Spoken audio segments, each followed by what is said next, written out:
So welcome everybody to this RoboSol event. My name is Georgios, for those that you don't know me. I'm the chair professor in robotics at Luleå University of Technology.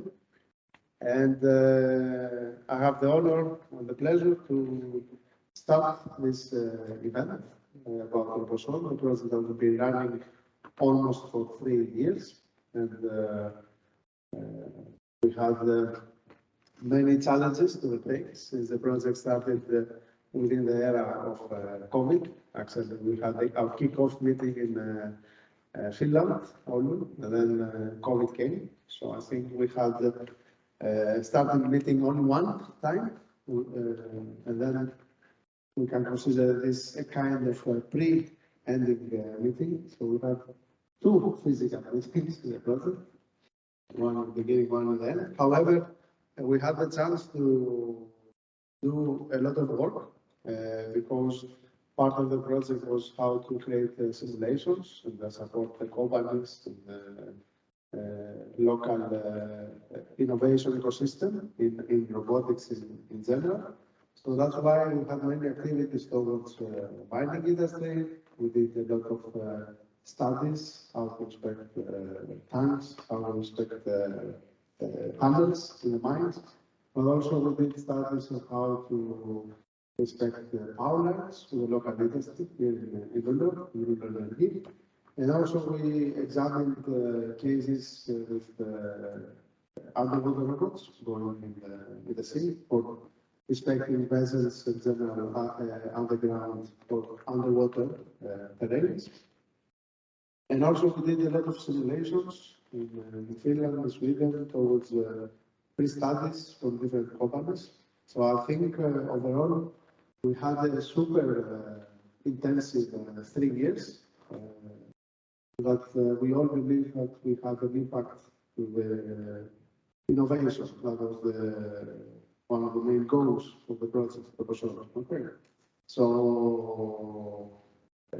in the project Centria is the coordinator. We have also the T2 College and the Luleå University, so we're the 3 partners. A lot of companies, Boliden, Automarino, Luleå, and many others were supporting the project. So except from the nice results and the things that we did in the project, we got a lot of ideas and a lot of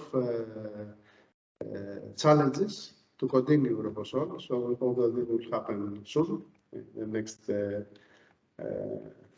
soonest possible, I would say. And with that, I think we can already start the workshop today.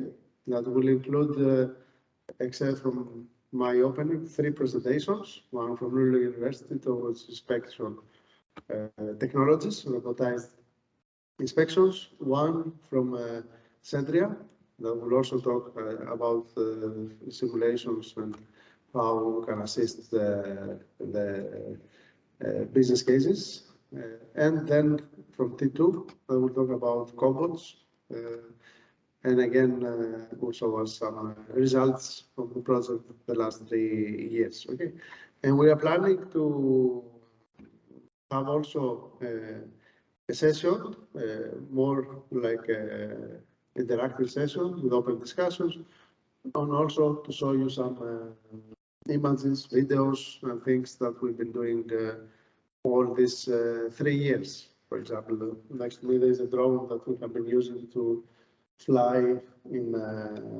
Boliden in one mine inspection that we're doing in Finland, but also we're planning to do inspections in the chamber that Boliden had. We did simulations because it was very difficult to enter in this chamber, as you will see in a while. And there will be a lunch. Okay, so I hope there will be a nice day today with very interesting discussions and stimulations for the future. Okay, so the project I think will end in September, if I'm not wrong, September, October. So we have around 4-5 months yet to pack everything. And so if you have any interest to what we will show you today, you can contact directly the presenter or me or Yannick, the coordinator of the project. Okay. So thank you very much. I think without any further delay, we can go to our first presenter, Cabana, which is an assistant professor at Luleå University of Technology. He will talk about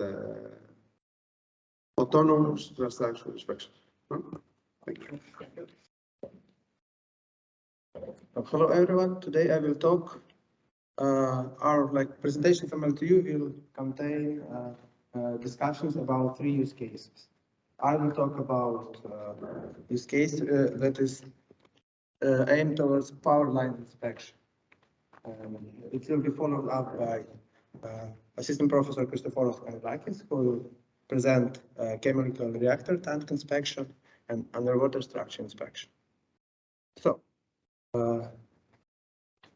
Swedish National Grid is a huge net of cables, and in order to maintain it, there is a need, especially with a different weather condition that face really hard time in winter.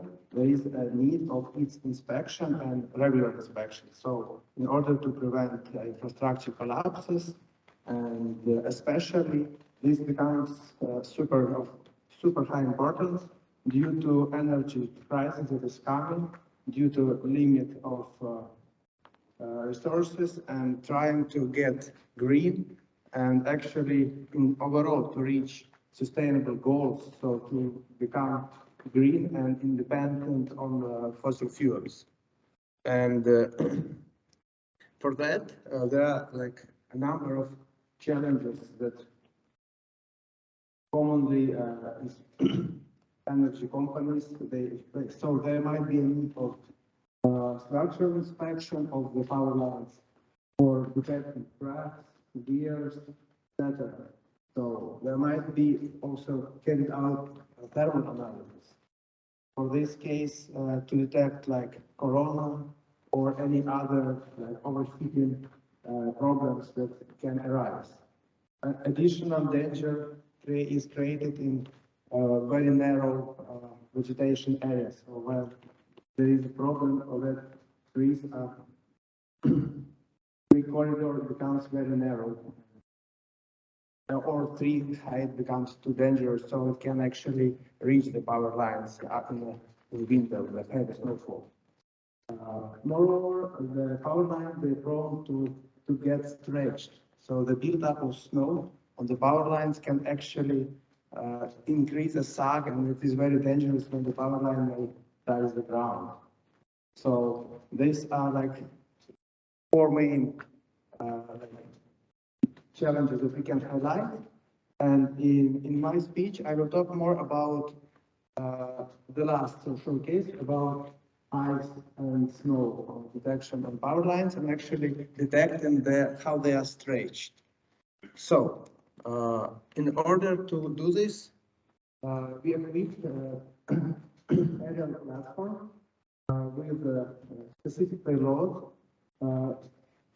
Which is in short, it has onboard computer which runs all the autonomy algorithms that we developed, and it also equipped with sensors that either accompany the complete autonomy package and also are used for inspection of the power line.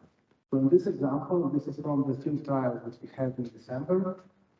Here you can see the drone is equipped with 3D LiDAR, event camera, thermal camera, depth camera, so various sensor modalities that we were analyzing for usage for power line inspection. And we came up for the best sensor after the series of field trials for detecting the power lines. And for this particular use case, for us was 3D LiDAR. And yeah, here, for example, you see we did autonomous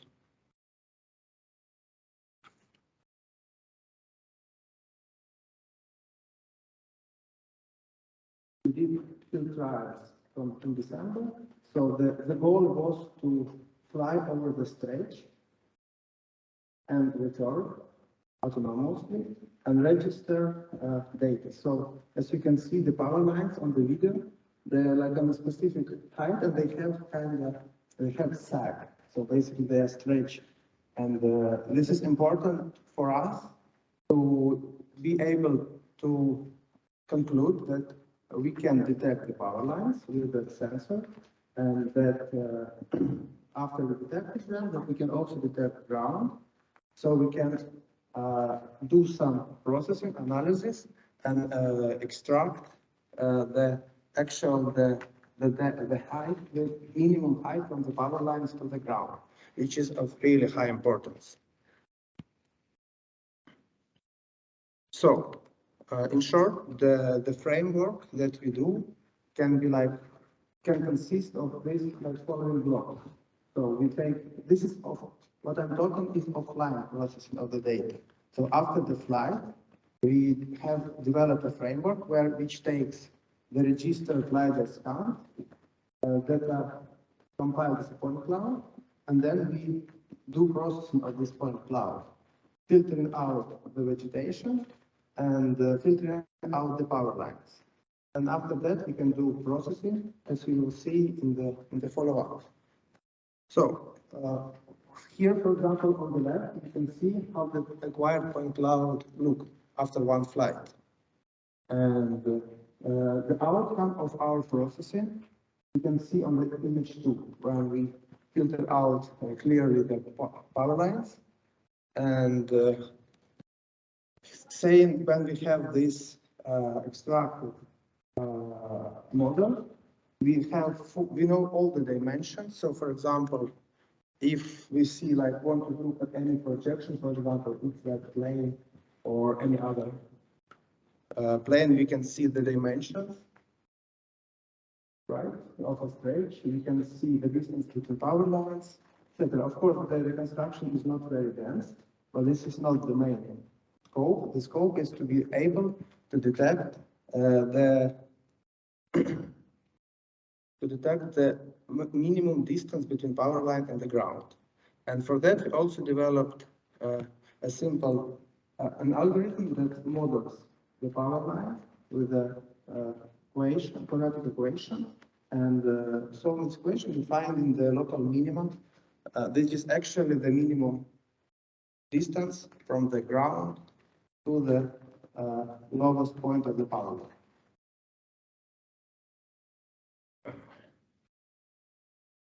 And as a second part, we extract the vegetation corridor, which is narrowed to 20 meters, so because it's redundant based on the discussions with Luleå, the company that is supporting us in all the field trials and challenges that actually they face.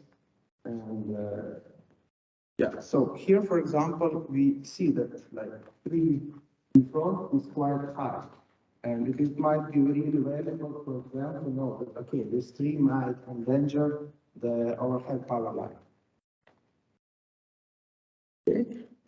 Besides these challenges, we are also addressing challenge of actually having thinking more global and going towards placing drone stations across the power line.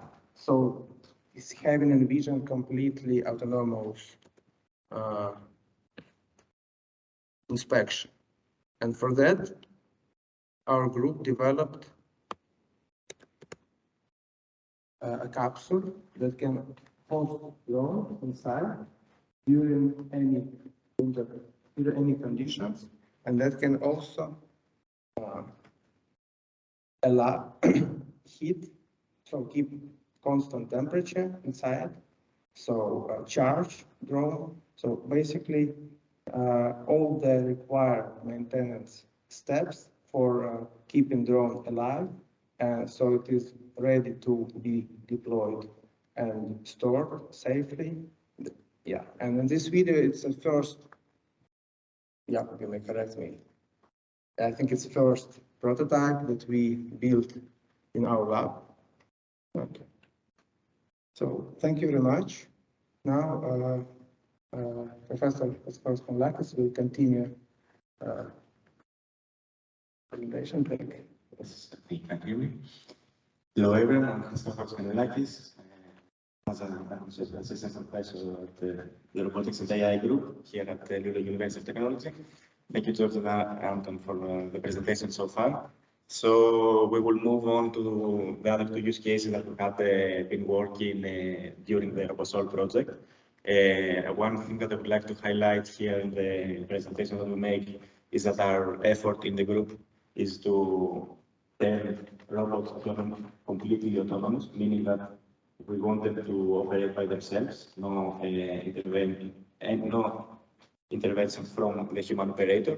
And we follow this rule either in showing field tests or simulation runs, as I will show you in the following. So we will move on to the second use case that Anton presented in the beginning, which is about inspecting tanks, and especially a chemical reactor tank that came as a request and after discussions with Boliden in Finland, in Kokkola, where they have a very specific problem that they would like to address. And this problem is that those reactors, they undergo a specific chemical process, and they need to inspect them regularly from the inside. So they need literally to send people inside, take some measurements, and then evaluate if the measurements are fine and so on for the tank to continue the process.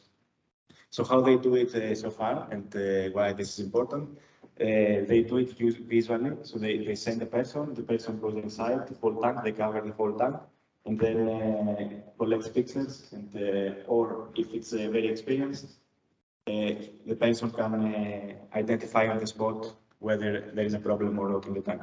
The second step that they do, and this is again feedback from a Boliden company, is that they do hammer knocking. So they go in specific places, they knock on the surface of the tank, and then they evaluate again the health, let's say, and the status of the tank. In order to do that and be able to send the people to cover the whole tank inside, of course, they have to create a structure with scaffolding, and this brings two problems. Makes the problem time consuming. It takes weeks to start and from the beginning of the inspection to the end of the inspection. And when a process of the inspection takes time and the people effort, it increases the cost of the company to actually inspect the tank. So here we talk about a problem that you can imagine that it's not only about one tank, but many tanks that the company may have or other companies can have. And you want to reduce the time and reduce essentially the cost of this inspection. Moreover, you can increase the efficiency by increasing the repeatability. So on demand, you can have robots, you can replace some parts of this inspection or some parts of the data collection of the inspection, not the inspection itself. So because the robots here are carriers of the inspection payload to collect the data, and then analysts and people that are expert in analyzing the status of the tank, they take the data and they perform the analysis.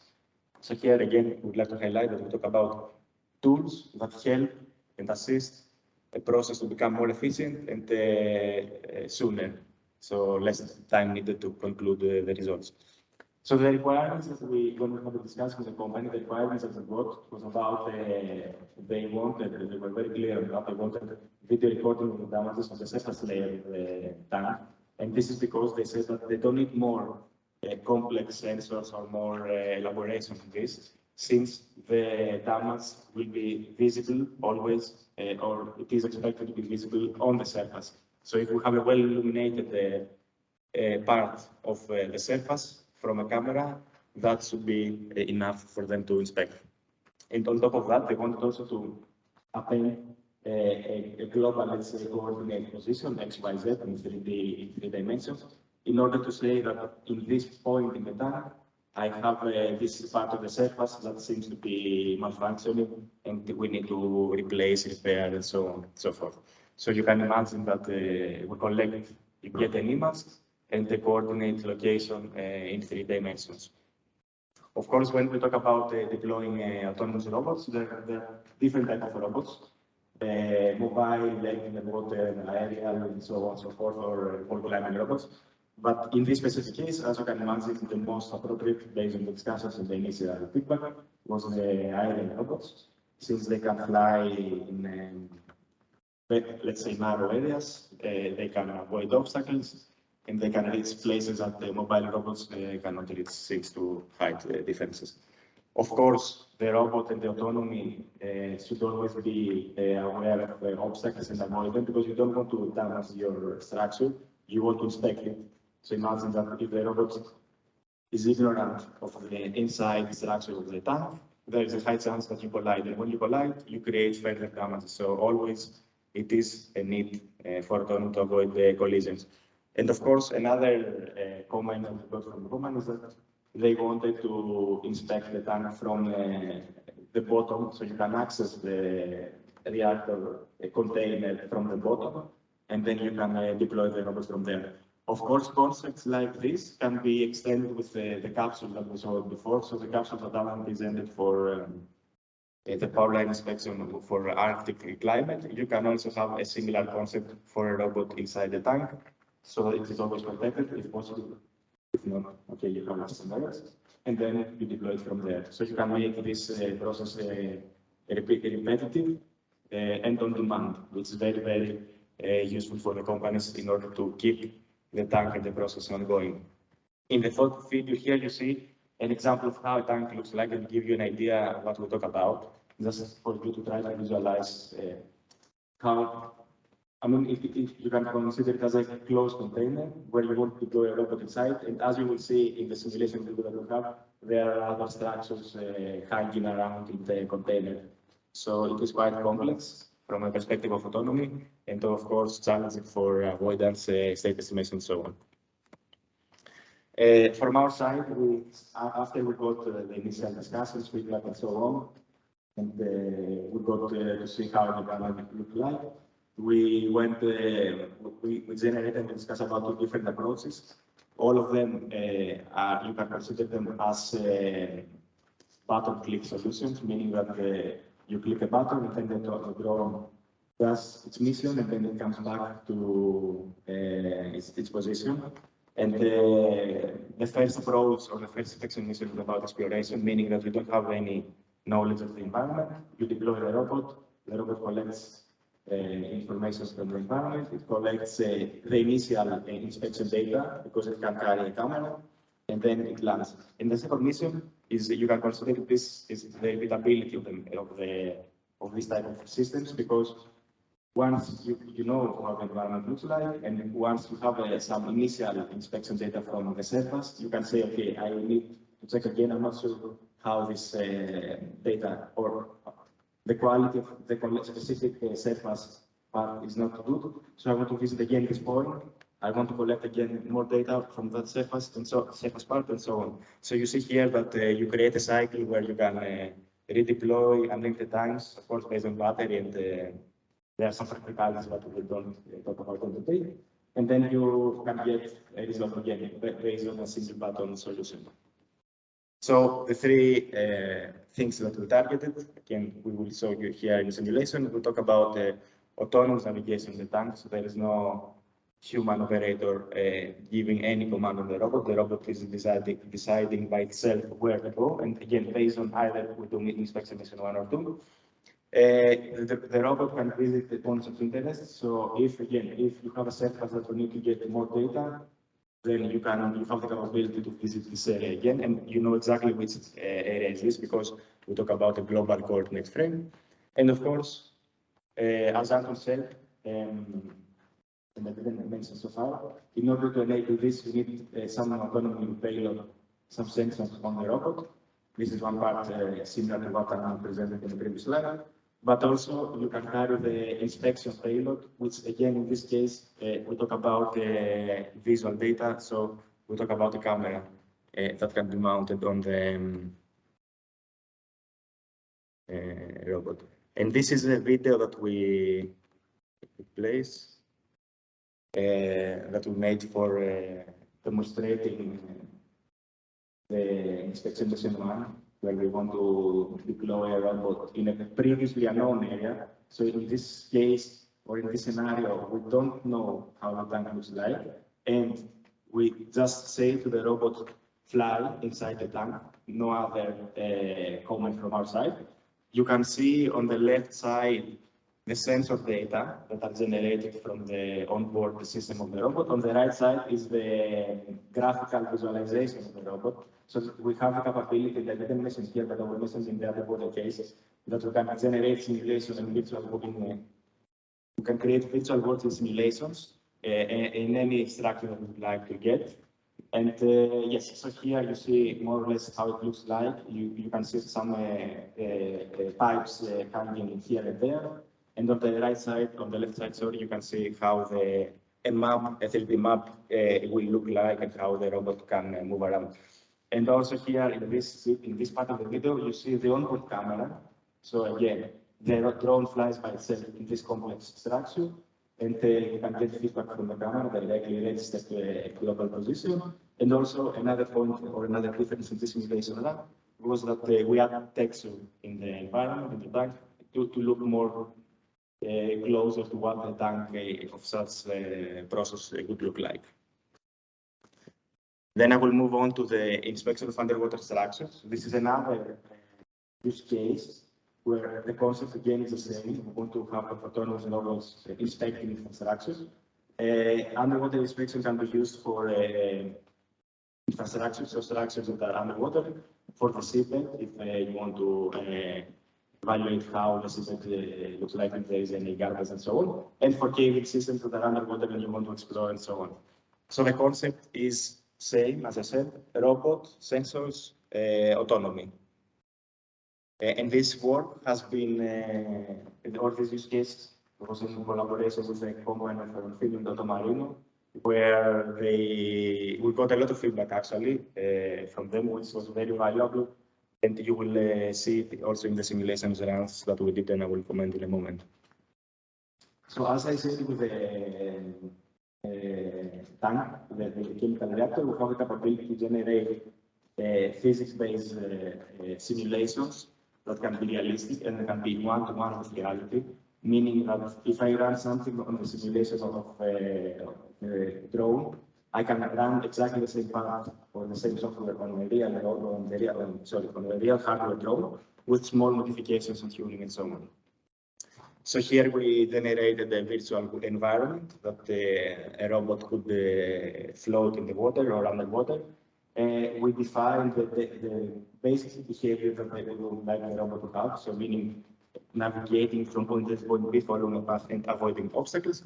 And of course, we have and we are still actually investigating sensor modalities. We believe this is very important, and we are currently in the process. Hopefully soon we'll get some feedback from Marino company regarding the sensors that they actually have. So what we defined as a mission, that you can see on the right bullet part, we want to follow waypoints of interest. We want to, of course, have reactive navigation, meaning avoiding obstacles and being aware of the surrounding environment. And also we want to return to the base once the mission ends. So this is one of the first simulation runs that we did. Top left is the onboard camera. Top right, sorry, the right part, whole right part is the visual world and how the robot looks when it's navigating in this virtual environment. And the bottom left part is the path. You can see the path that the robot follows with highlighted with red marks. So here the concept was we preload a waypoint list to the robot, and the robot follows. And the concept was we wanted to inspect, actually collect the camera data from the vessel, from the underwater part of this vessel. Once the mission is done, then the robot will be able to stop its mission. And this simulation came after we saw this and discussed this with the Marino company.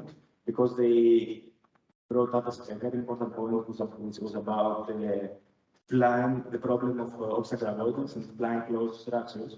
They faced a lot when they were doing manual maneuvers with the robot because of different issues that and phenomena that are created underwater. So here, what we try to do, we try to focus more on giving specific waypoint that is close or behind an obstacle, and we want to see the behavior of the robot to stop just before it reaches the obstacle. So we talk here about, I will play it one more time.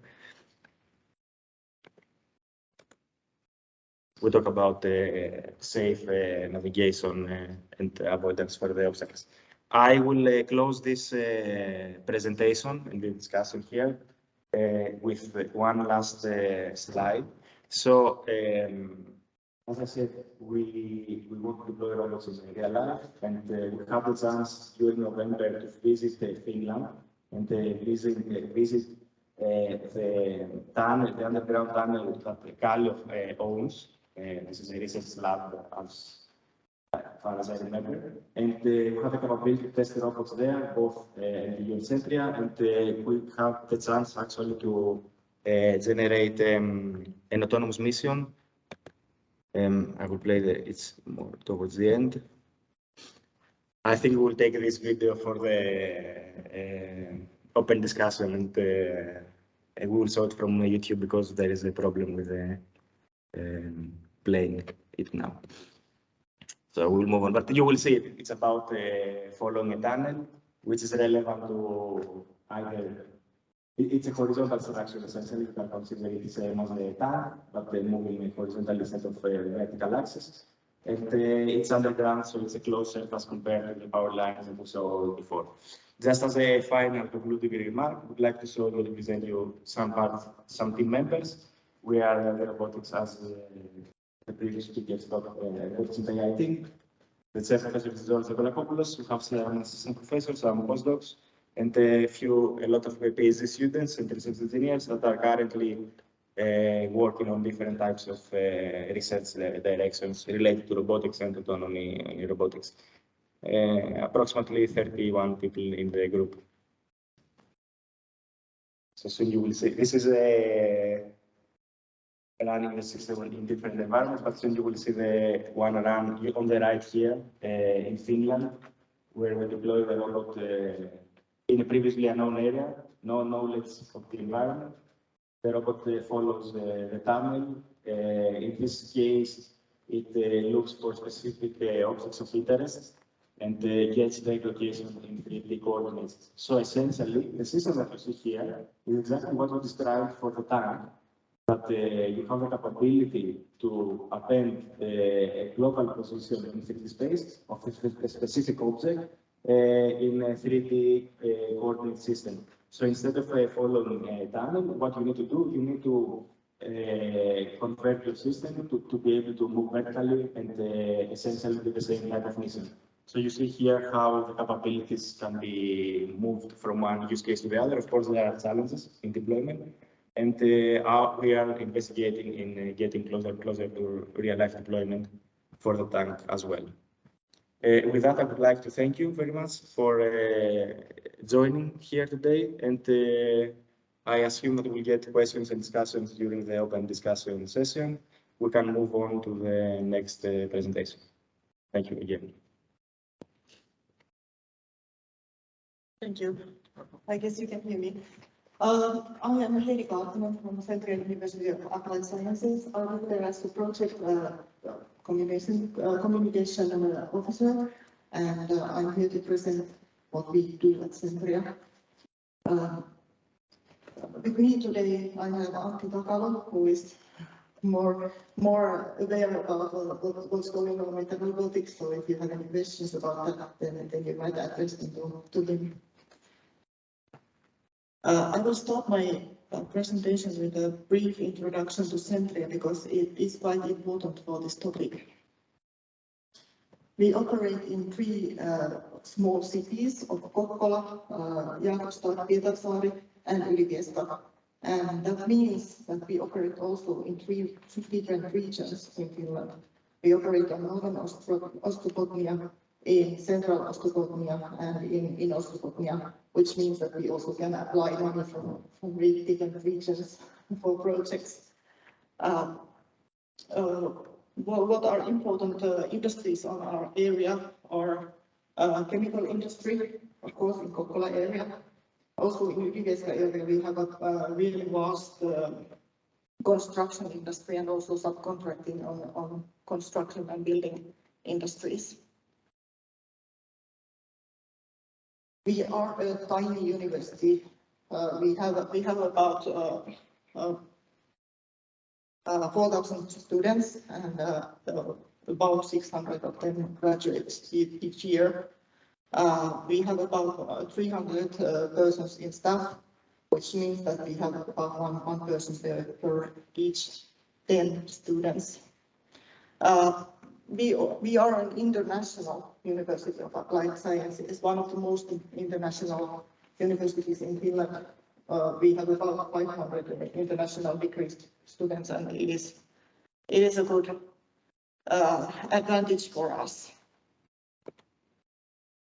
So here are some figures about our RD functions. We have about 120 persons working for the RD actions and activities, and this is not all, because we also have some teachers working for the projects.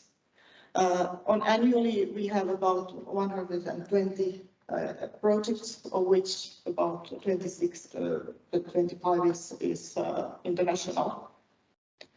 There are some money figures also, but that is not so important.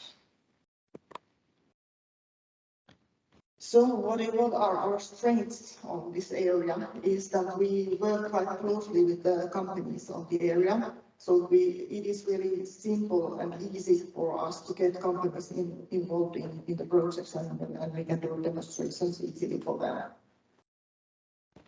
We also work internationally, and since Jakobstad and Kokkola, they are both quite Swedish speaking, so it is good that we can also operate in those languages, in Swedish, in addition to Finnish and English. Then we love to brag about our skilled personnel. We have a lot of people working that have a really big area of expertise. As I said, we have a really close relationship to the companies. It is simple for us to approach them and get them join the projects and work with us. It is for us, it is our pride to work on regional development, and we try to help companies as much as possible to develop their operations and be able to compete in the market. And we also are a trusted partner. If a company joins our project, we usually get them to join another project or even buy some services from us.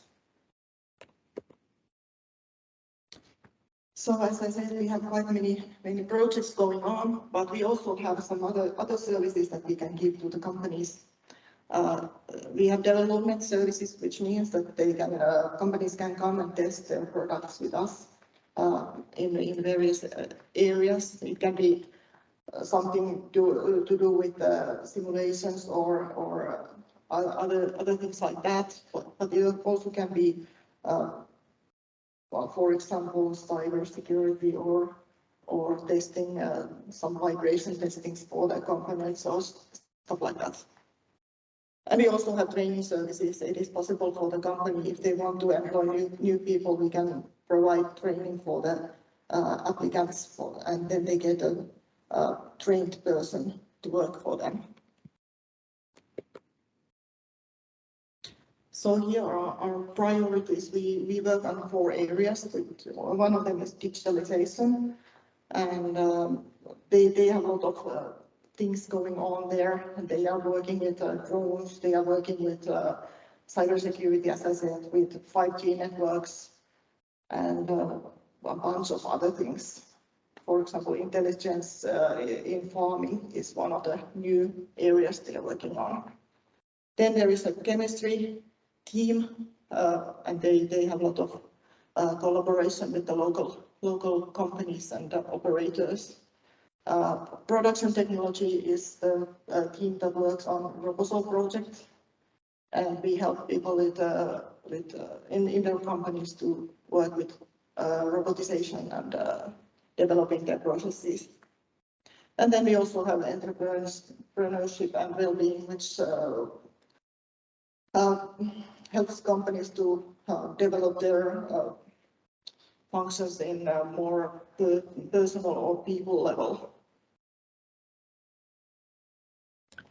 As I said, we have quite a lot of services that we provide, but here you can see a list of those.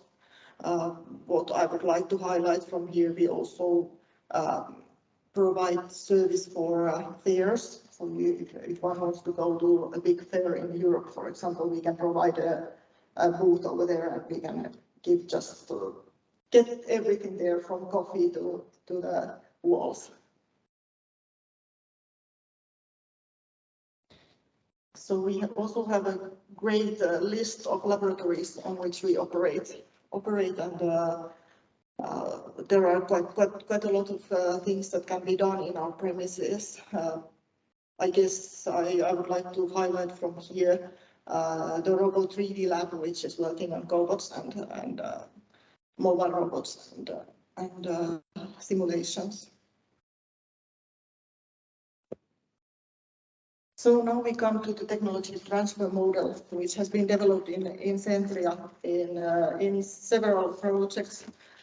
We started at a target project which was an NBA project, and at that stage we didn't call it a technology transfer model, but we started to just give some kind of idea for the companies how to operate on robots and cobots, and how to use simulations and other technological solutions to help their companies to grow and get some new technologies implemented on their processes. So here is the process.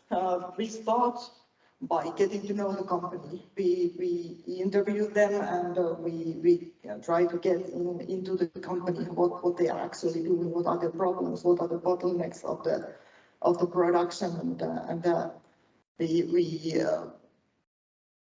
try to dig in as deep as possible, because sometimes the companies, they don't even know what they are missing and what the problem is.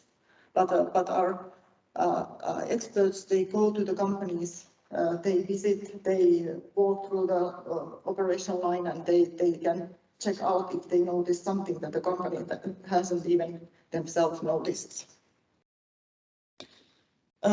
Then we define what shall be done, and they start to plan, the experts start to plan the content of the simulation or demonstration, and this is done in close collaboration with the people from the company.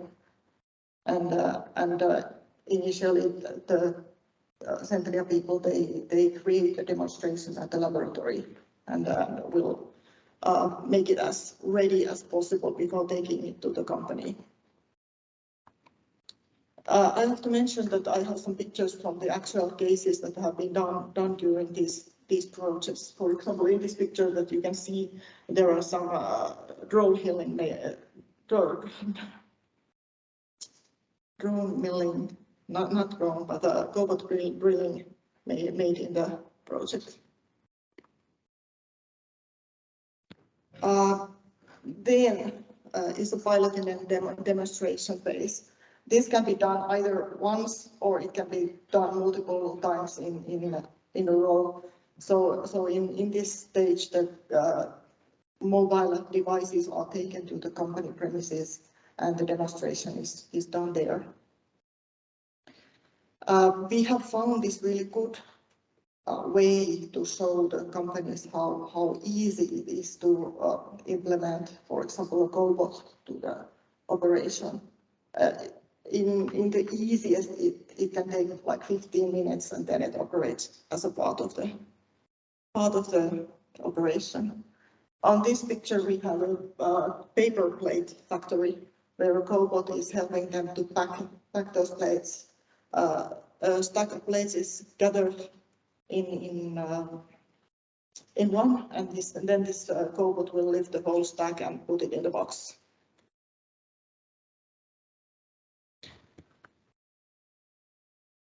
And at this stage, I'm going to talk about simulations a little bit because in some cases it is not possible to create a demonstration with a Cobot.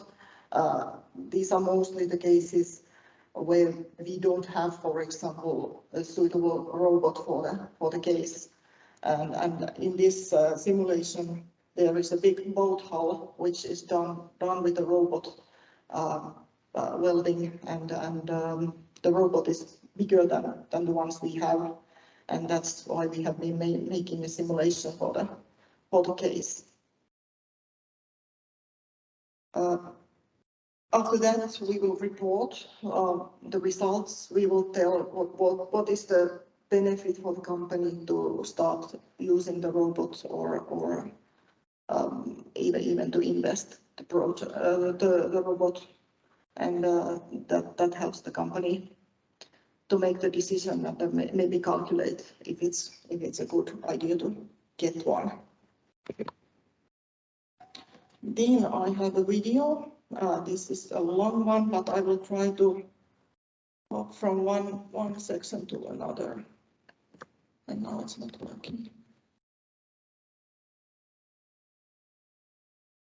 Oh, now it's stopped.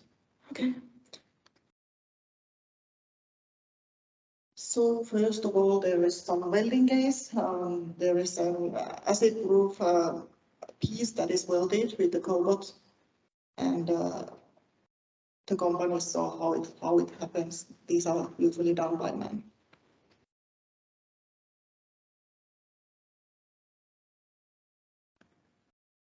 But it's not jumping. Let's start it from the beginning.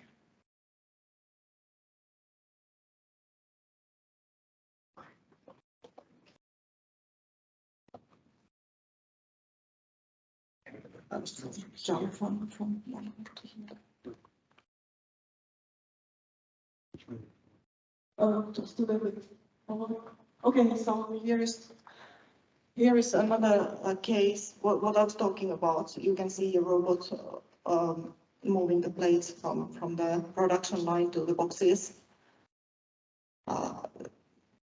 This is not actually the case of RoboSol, but it is one of the earlier ones. But what we find really important is to create these videos so that even though the company is not participating in this project, the other companies can also get some idea what is happening and how to implement these devices in their processes.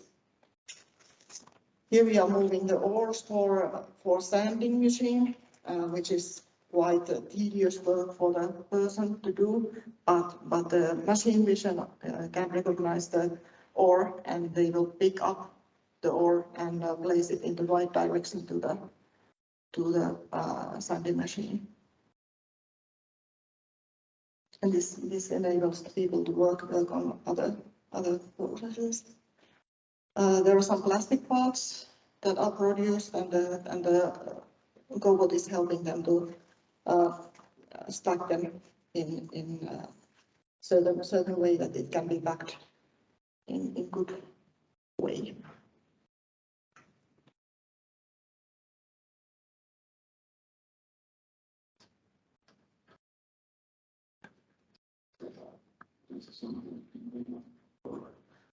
So here is a simulation about steel components that are being sanded. Okay, sorry, that ended really fast, but it was a simulation process. I can also show some cases from RoboSol, which we have been working on. This case was on sausage industry, so we got to know how they're working on packing the sausages.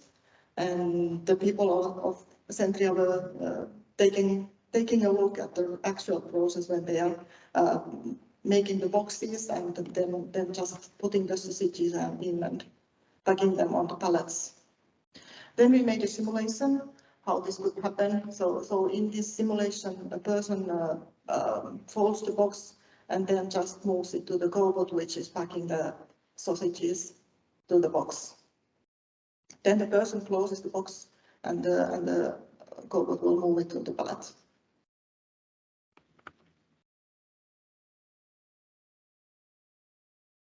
Let's jump a little bit forward. Here is another illustration about how the box can be folded by a Cobot. And then there are some unlucky demonstrations about how the sausages can be moved from box to another. So not every time we get the right results on the first time. So we will try and find another gripper and do that as long as it takes. So you can see that the gripper is not pulling it enough.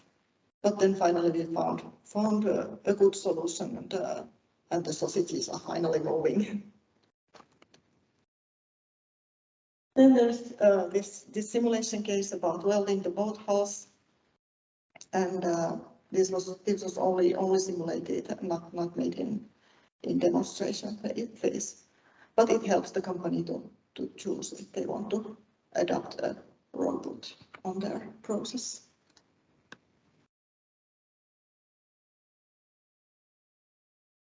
Let's jump just a little bit further. Oh, this is a long one.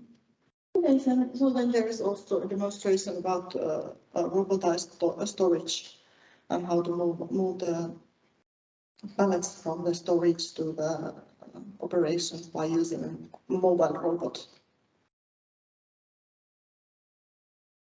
And as the mobile robot is fetching the pallet and moving it to the work cell, meanwhile the storage robot can move the next part for the being moved.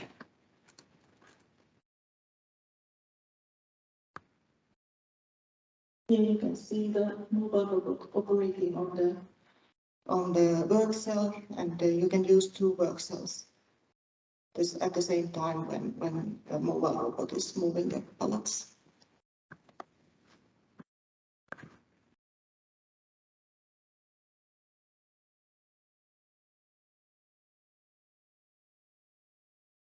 Then, as Christopher was telling about the ROV, we have been working also in close relationship with Otto Marino, and what we have done at Centria at this stage is we have helped them to connect the components for the existing robots so that they can use the sensors for making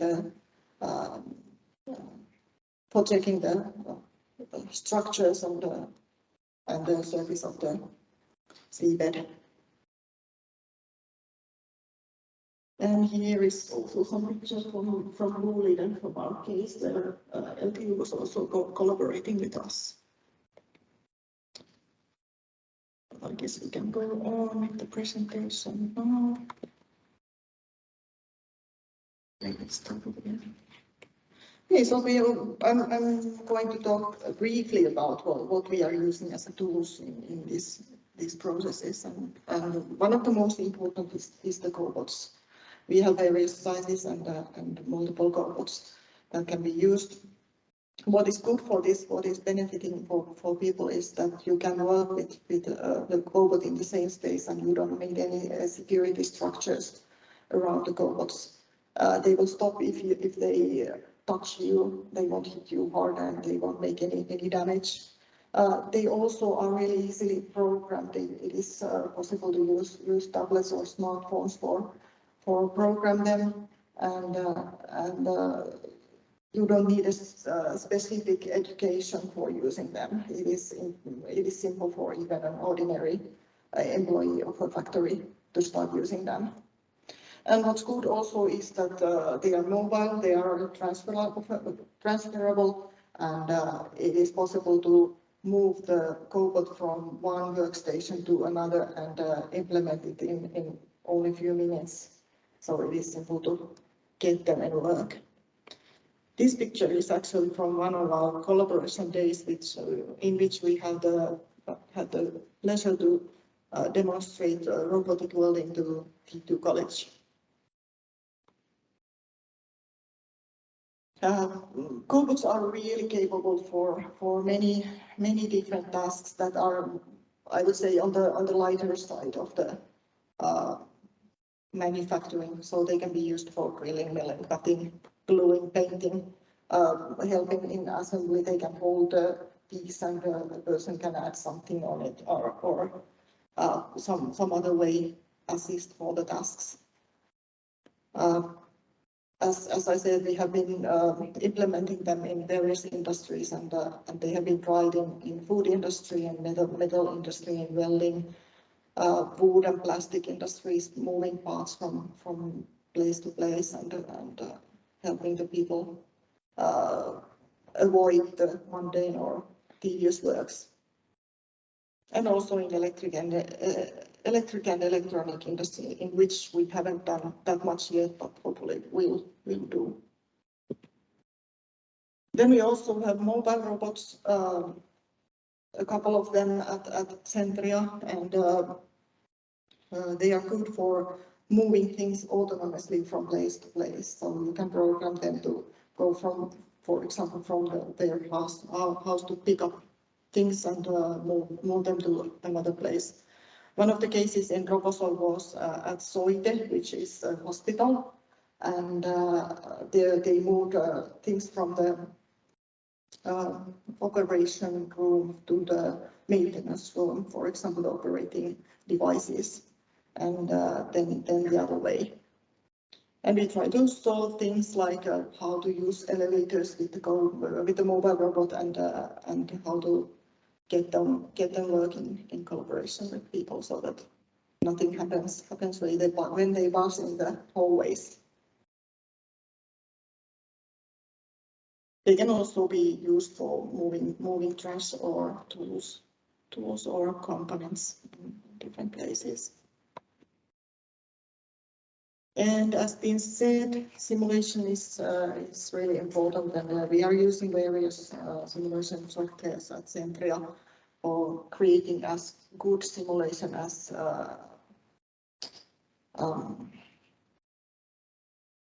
that kind of simulation that provides as much information to the company as possible, because of course these are expensive purchases, and if the company wants to adapt a robot in their process, it is important to know if it's reasonable to buy it or not.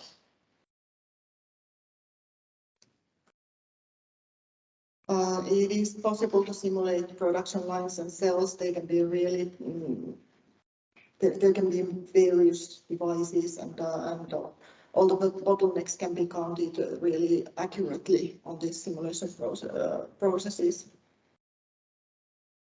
And you can also plan layouts for the production if it's possible to do that in the premises. So we have been struggling with how to share the knowledge, because the companies are usually when it comes to a project, you get, for example, a maximum of 10 companies within it, and we can simulate or demonstrate these technologies only for those companies. But we want to be open. We want to provide as much information as possible for the area and for the whole NPA area. So we have started creating these demonstration videos that are publicly shared for anyone who is interested. And we have a Vimeo account on which all the demonstrations have been shared on. And this is, as I said, this is open for anyone, so you can go and see many of our cases. There is about, I would say, 15 videos at the moment, and we are still doing some videos before the project ends. This technology transfer method is all the time improving, and we try to make it more cross-border, and we do collaboration with companies across the border with our partners LTU and T2, and it is good that we have had these partners so that we can make it even more open and public. Hopefully, as many as possible companies can somehow be benefited from this. And at the end of my presentation, you can find the contact information of the project manager, who is Jouni Vähäsöyrinki. Here you can see his information and also mine, if you want to contact us, and we can tell you more. And if someone wants to get the link to the Vimeo account, I can also send that. So just email me and I will do my best to reply. Thank you.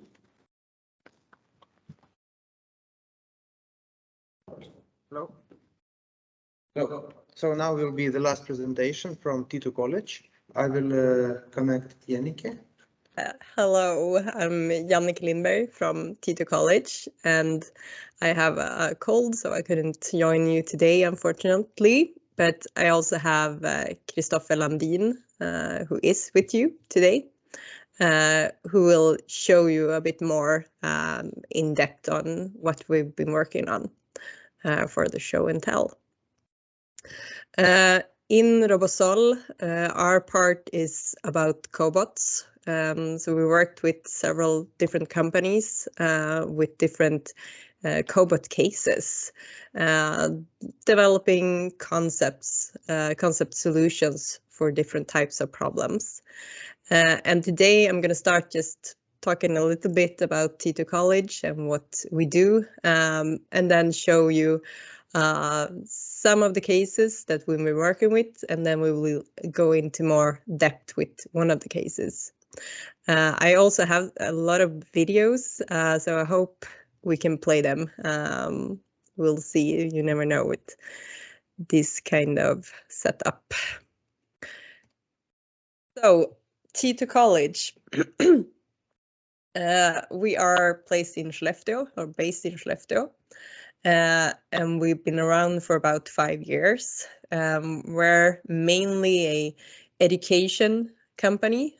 We work together with the municipality and the high school and different types of adult education, but all centered around vocal education and practical training for industry jobs. So we have welding, CNC machining, and general industrial work, also wood industry technology work. So that's kind of our base, what we do. But then we also look into different types of technology and a little bit like a support for companies when it comes to the future of industry, smart production and so on. So we've been working with cobots for a few years since we started, actually. And we chose to work with UR robots because we found them really easy to use and quite a cheap investment in comparison to other brands. We always have a close collaboration with companies since the beginning. Everything we do at T2 is based on the needs of companies, and then mainly the industry or manufacturing companies in our region. So we have a very diverse company setting. We have companies in wood industry, in metal working industry, in plastics industry, and now we also have a big company in energy industry and a lot of different subcontractors for for Northvolt. So Skellefteå has had a big tradition of manufacturing, developing innovations, and a lot of global companies come from Skellefteå. And now we kind of shift into a new kind of region of manufacturing of industry, which is the energy and battery industry. But all these industries, of course, need to develop and kind of reinvent themselves and keep up the pace with technology advancements. So that's also one of our missions at T2, to be a collaborative partner for technology development in companies, and how to help companies see what possibilities there are with new technologies and how they can use them. And that's what we've been doing in RoboSol. We had the start of our Cobot journey was with collaborative competence, collaborative competence, which was a Vinnova financed kind of information project where we the purpose of the project was to show this kind of technology, the cobots, have companies come and try them out. We had some makeathons with co-creation and open innovation to see how can we use this technology in different companies, and can these different companies benefit from each other's experiences. So that started in 2018, and since then we worked with cobots, and then in RoboSol we've had the opportunity to kind of dig deeper into cobots and see how we actually could place them in a specific company with their specific problems.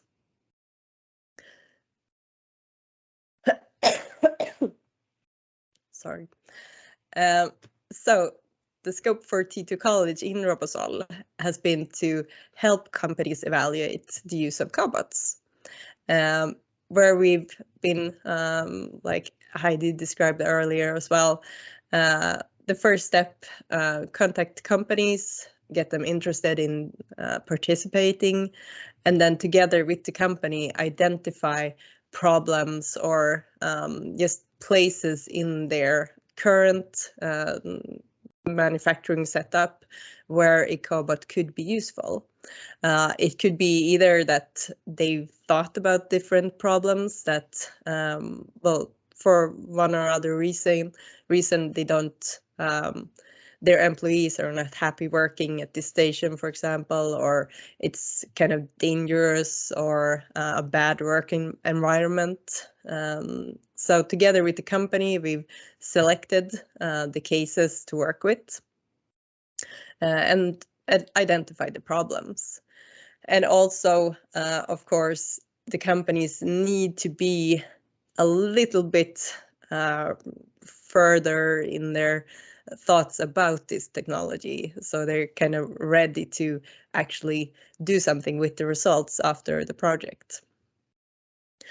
So when we've identified the problem, which we then call the case for the company, we develop the concept solution. We do simulations and then present that to the companies and keep a close dialogue with the companies to see if we're going the right way, and get some feedback from them during the concept development phase. And then we also do live demonstrations. When we've gone through the concept development phase and we've come up with a solution, we not only make a simulation, we also make a physical presentation of the solution. Now this might be with some mock-ups. We can't maybe develop all the tools that would be needed for real, but it gives the companies a really good idea of what this is about, how they could actually use it, and how it could fit into their current production. And then they're kind of ready to take the next step into maybe purchasing a robot and investing in setting it up and going ahead with that. So it gives them more confidence. And then we have some example of cases. I'm going to go through a few cases very briefly, and then we'll look at one case in more detail. So one of our cases, or one of the companies we worked with, is Skellefteå Bryggeri, which is a microbrewery in Skellefteå. So they are kind of a small business who wants to grow, and they've been interested in cobots since our first information project, and was a part of that. And now in RoboSol, we've been able to go a bit further and look into a specific solution for them. The problem for them is the handling of bottles, and that's the case we've been focused on. So when they fill the bottles, they need to manually handle the bottles, and it's a lot of bottles, and you need to, now I don't know if you can see my hands, but you need to lift 4 bottles with each hand every time when you load the machine. So it's really tearing on your, maybe like ligaments in your hands, so you get sore hands when you do this. So that's what their purpose is, to get rid of that work moment, all that. So it's a healthier work environment for the persons working there. And the solution, which you can see in the images here, was to collect the bottles with the Cobot through a vacuum tool. So a really simple solution, but that would benefit them and their workers very much. And then we have Franke. I'm not sure if this will play automatically. No. Franke is a fan manufacturer. They do kitchen fans, or I don't remember the English word for, but the kitchen fans that you have above your stove. So they do that in a really large scale. They started in Skellefteå and are now a part of a global group, Franke. And in Franke, the whole group, they've decided on using the UR robots or cobots in their different manufacturing facilities all around Europe and the world. So at Franke in Byske outside of Skellefteå, they already have a cobot, but they want some help in trying it out and knowing how to use it. So here we've focused on a part mounting working moment, where today a person sits and mounts small details and then fits that into a bigger detail. And again, this is really boring to most of the workers, and also they get really sore hands if they need to do this, and this is going on for maybe 4 more hours every day. So they see a big benefit both for the work environment, maybe time efficiency, but also just the psychosocial aspects of this workstation to get rid of it. And we're going to see if this video works. Yes, it looks like it does. So this is the simulation, kind of a raw simulation of this development, which is still in development. but this is the basic. You have this big, well, tray that you need to fit in these small pieces, which are also with a spring mounting case. Don't know how to translate that. So we are still refining this solution, but so far the company is really happy to just be seeing some results and getting to work with their Cobot more. And then we're gonna see, I wanna go for it. So, and then we have Alimak, another company in Skellefteå, another global company that makes lifts or elevators mainly for construction sites, and so very heavy duty elevators with a specific technology that's developed here in Skellefteå. And they do a lot of different types of manufacturing. So together with them, we decided on looking at the welding. They have a lot of structures that are, they need to make welds with fixtures and be very accurate. And this company already uses a lot of welding robots. So those traditional welding robots. So they're used to using robots for welding, but now they're looking to using cobots for those maybe not big series productions, but the more fine-tuned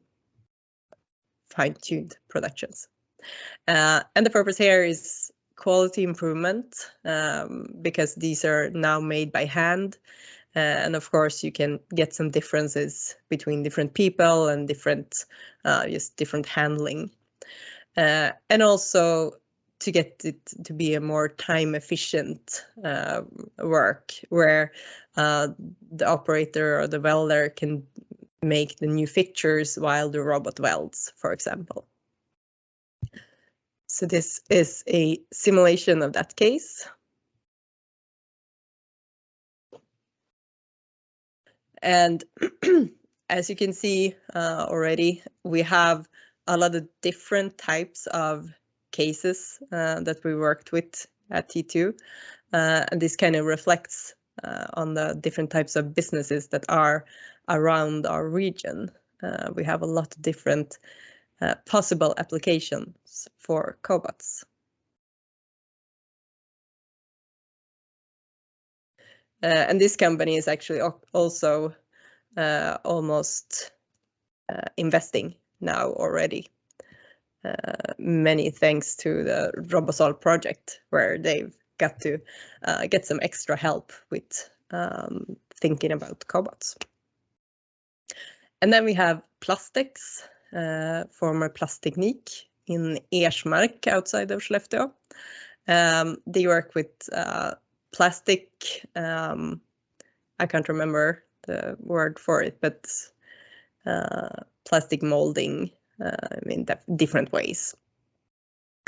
And they have one of the cases that we will look at is loading of plastic material that comes in long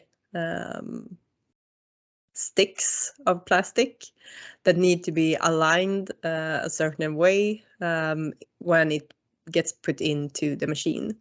And this is done by hand today.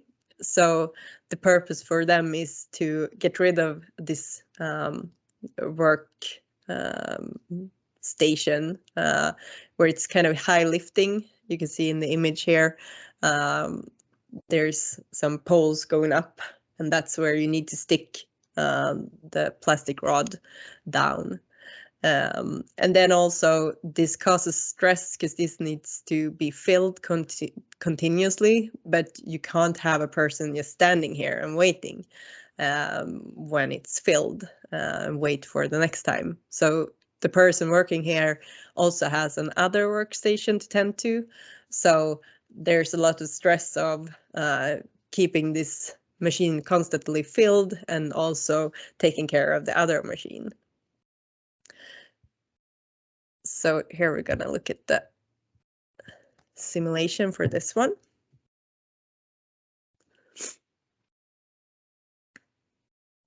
So this is basically just a pick and place with the orientation as well as an other issue.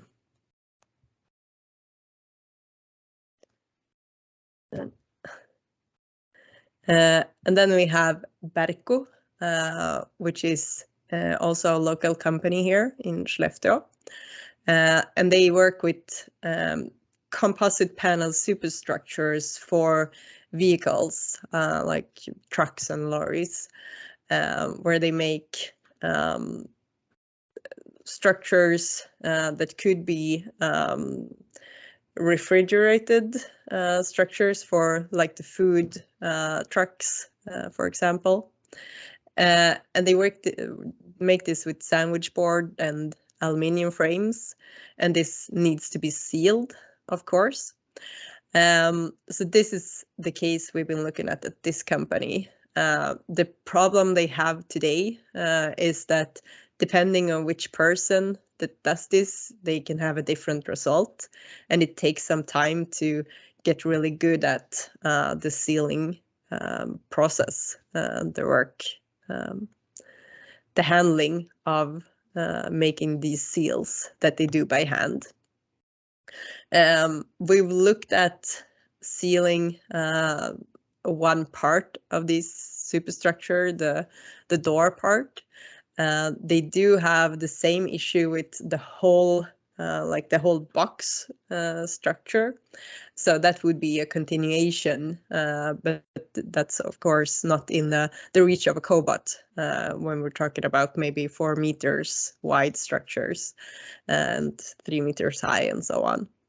So that would be a continuation. But for now, we're looking at this part, which would still be a benefit for them because this takes a few hours every day as well. So we'll look at the video here. So this is then the sealant tube mounted to the Cobot. And of course, with the Cobot, we can control the movement and the exact flow of sealant in a much more specific way than we can when a person is doing it. And this would also, of course, make more time for the people working there to do the other things that the robot can't do.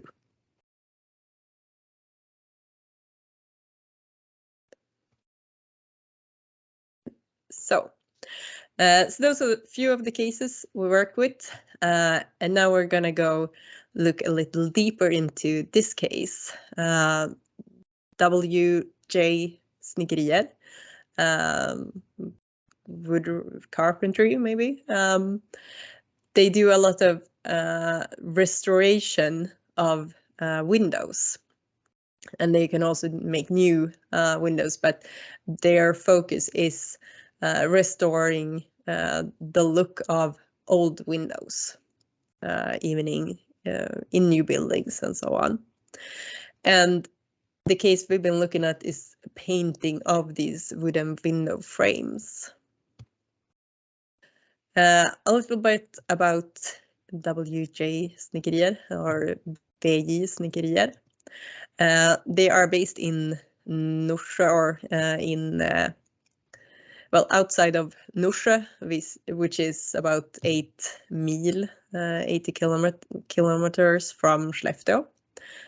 So this company is based in the rural parts of Västerbotten, and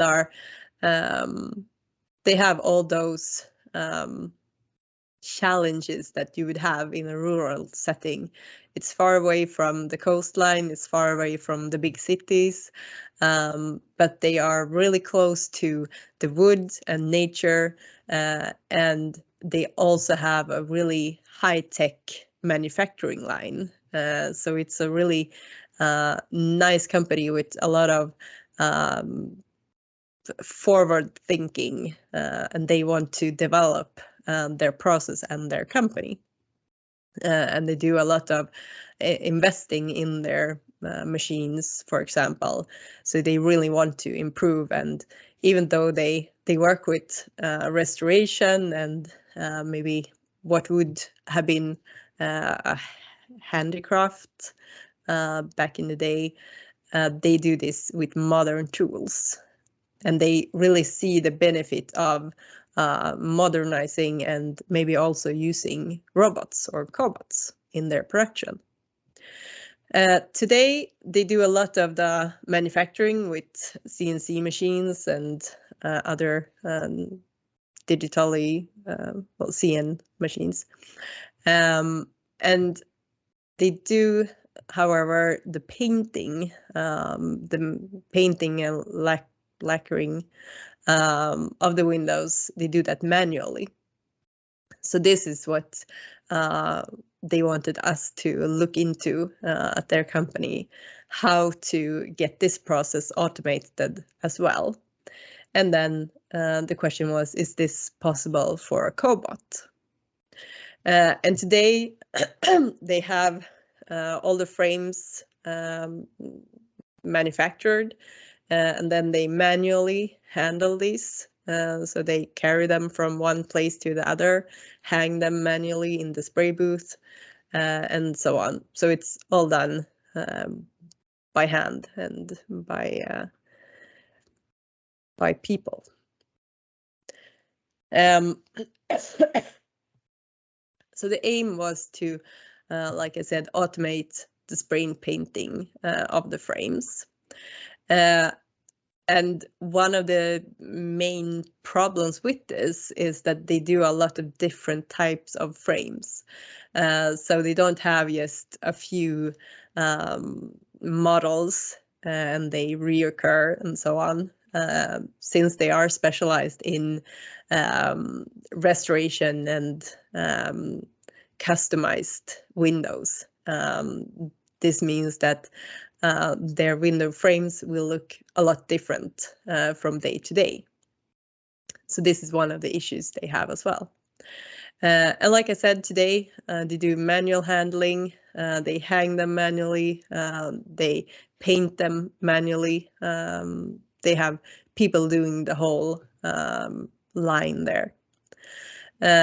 So the concept we're looking at is Cobot spray painting. And then one addition to this that arose during the project was the whole line with the handling of the frames as well. But the benefit that they are after is work environment. The paints are, of course, not always, sprayed paint is never good for you. You need to wear a lot of protective gear and it's not a good work environment for people. They also want more or better accuracy in the painting, because when it's done manually, you get differences, of course. And with the coating, wood coating, it's really important to get it correct. Otherwise, when the windows are mounted and you have the weather tearing at it, you need it to be coated in the right way to protect the wood. They also saw this as a possibility to get better time management and use of skills, because like I said, they do a lot of manual handling. So a lot of time goes into just handling these frames that could have been spent preparing the next window and so on.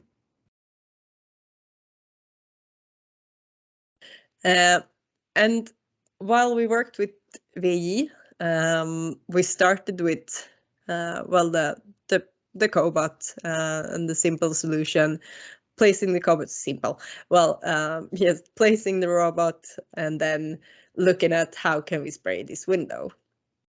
But on the way or along the way, we saw the need for different types of solutions. So together with the company, we presented a few different ways to go further. But the first concept is just manually programming the Cobot or through the visualization software, but it's programmed directly. And then using fixtures to place the windows and have the points to program the robot for. The reach is an issue as well. Even if you look at the UR10, now we have the UR16, of course, which is have a little bit more reach. And there are, of course, different types of cobots, not just the UR. We have bigger cobots. But the reach is a limitation for the Cobot because this window can vary in size. So they can be maybe 2.5 meters wide and much higher as well. And then the Cobot needs to reach both the plain front side, but also around the edges and on the back side. So then we looked at adding a conveyor belt, for example, to place the Cobot on in order to improve the reach. But then you have, of course, the added complexity of getting this CE marked or approved, and you have a different kind of installation that requires much more safety protocols around it. And might not be as easy to just implement directly in their current work environment. And then when we started discussing this with them, they are kind of leaning now towards that they need to, whichever way they go, if they go Cobot or not, they need to first rebuild their painting workspace to get that automated, to get it more controlled. So that's where they are now, and which is one of the outcomes of this project for that company, that they realize that this is what they need to do in order to take further steps with robots or cobots. But then going back to the part of these different types of windows, we need to be more flexible in painting these windows because they are a lot of different types of windows with different types of measurements. But all these windows are CNC manufactured. So we have all the data for the sizes of these windows. So then the idea developed that maybe we can use the CNC data with the Cobot, or to program the Cobot's movements for accurate painting coordinates. This is something that Christopher has been working with, and I think he can show you more about that and talk about that more in the show and tell session afterwards. But this is something that we realized after a while that this would need a lot of more time than we could fit into this project. But it's a really interesting idea, and it would be possible, but it needs more fine-tuning in order to work smoothly. And then the third concept or solution to this is actually not a Cobot, because like I said, the company and we ourselves as well realized after a while that there are more things around this that needs to be in place before we can use a Cobot for the painting. So then we looked at actually a not Cobot, but a traditional industry robot that could be a painting robot, because then you have a lot more reach. You can have a much bigger robot, but then of course you also need to have the security gates around this robot. But this is also a solution that we presented to the company. So they are now thinking about the different solutions. And like I said, they need to first develop their production line before they can make a robot decision.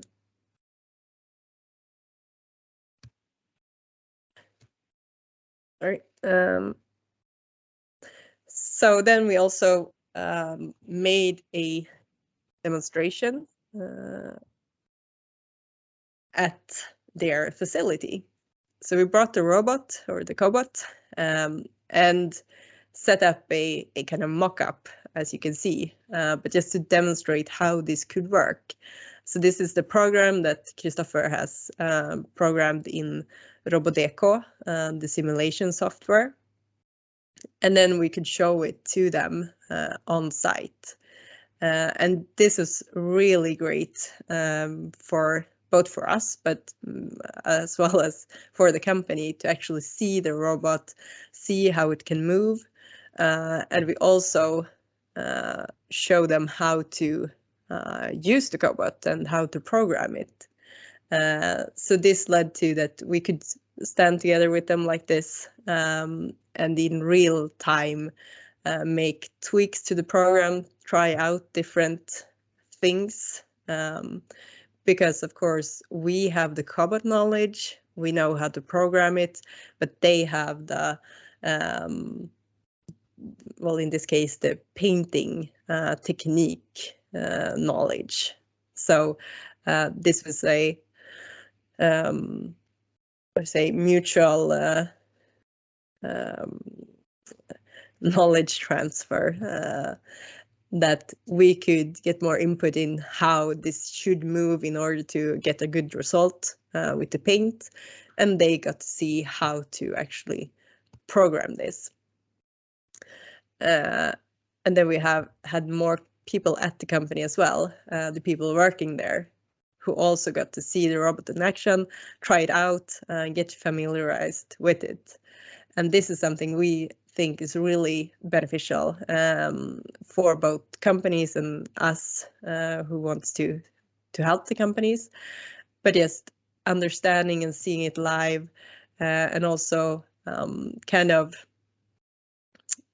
take away this, because a lot of times a Cobot or a robot can be seen as a threat and some kind of technology that will just place here and then it's there. But this way we can get everyone familiarized with this Cobot that will actually be a co-worker more than a machine when or if they would place it there. So this was really fun and for all of us, not just us, but also for the company and the people there. I'm gonna, so the conclusion for this case, it needs further investigation, of course, but it was never the purpose to have a fully ready to go solution. But like I said, there are 3 ways to go with this project or this concept, and that's really up to the company to decide on which type of investing they are going to do. But it's really clear that after this project and the help they've got in this project, they are more ready to actually push the button and make it happen. So the company saw a clear benefit of being part of this. They thought it was really helpful. It was fun to be a part of this as well. They really enjoyed when we visited them with the Cobot. And they thought that, well, they've been thinking about what they need to do and how they can improve, but this gave them really clear guidance to how they could do this further. And like I said, they appreciated the hands-on approach and the live demonstration and actually touching and trying and actually trying to program the robot, the Cobot themselves. That said, they had a few guys who were really into this things, and it is a company that is really into technology and sees the purpose of it and the benefits of it. And I think you need to have those persons at the companies in order to get these results as well.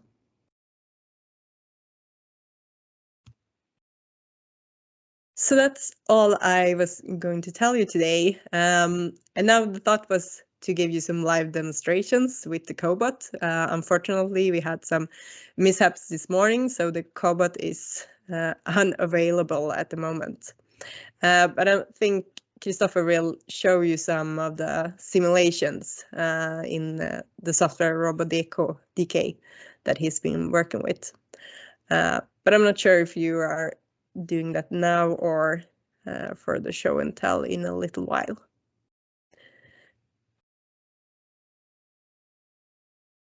Thank you, Yannick.